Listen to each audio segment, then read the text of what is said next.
Welcome to Joyful Journey, where we dive deep into the essence of our faith and the richness of our heritage. Join me as we embark on this meaningful adventure together. In the days of King Antiochus, the fourth Epiphanes, the land of Judah suffered under the weight of oppression. The king sought to force his Hellenistic culture upon the Jewish people, demanding that they abandon their sacred laws and traditions. Among those who resisted his tyranny was a devout Jewish woman and her 7 sons.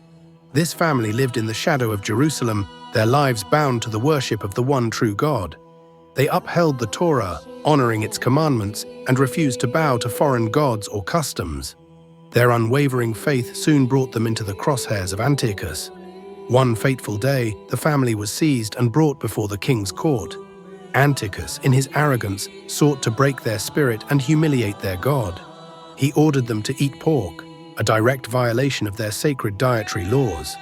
To Antiochus, this was a trivial act. To the family, it was a betrayal of their covenant with God. When they refused, the king's rage erupted like a storm. He threatened them with death, but their resolve did not waver. The eldest son stepped forward and declared, "We would rather die than defile ourselves by breaking the laws of our ancestors." Antiochus, furious at this defiance, ordered the first son to be tortured and killed. Before their mother's eyes, the executioners inflicted unspeakable cruelty. But the young man bore the pain with unyielding faith, crying out, "The Lord will reward us for our obedience to his laws." One by one, the sons followed.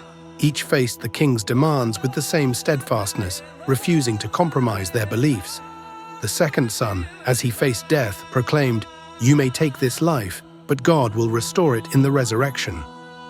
The third son held out his hands to the torturers and said, "I received these from heaven, and I give them back gladly, for I hope to receive them again in the life to come."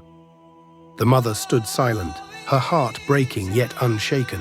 She whispered words of encouragement to each son, reminding them of their faith and urging them to remain true to God.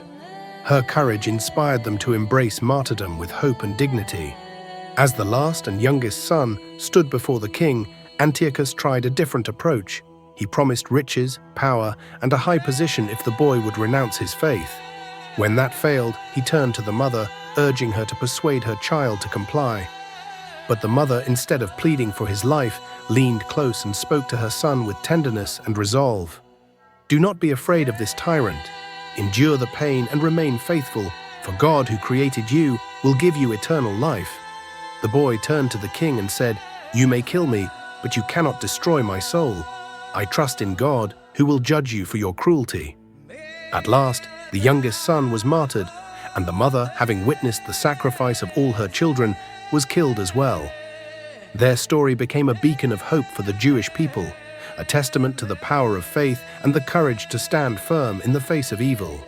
Through their sacrifice, they proclaimed that the laws of God are greater than the decrees of any king, and that the soul's eternal destiny outweighs any earthly suffering.